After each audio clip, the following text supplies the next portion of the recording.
emotional breakdown. He's not out to harm her. He's deluded. He bathes her, he feeds her. He violates her, and now he's actually expecting her to have his baby, and I've seen a lot of...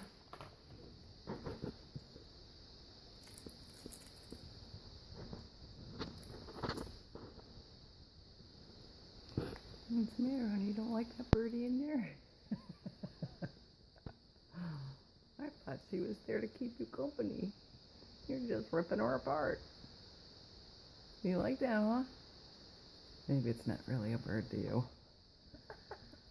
Keep that birdie. Keep that birdie. Oh, that is mean. It looks terrible.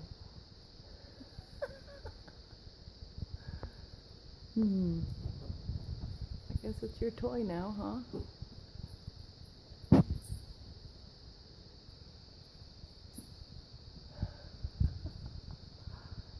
Are you being a cannibal? Oh, I'm not sure I should let you do that. Maybe we'll stop this now.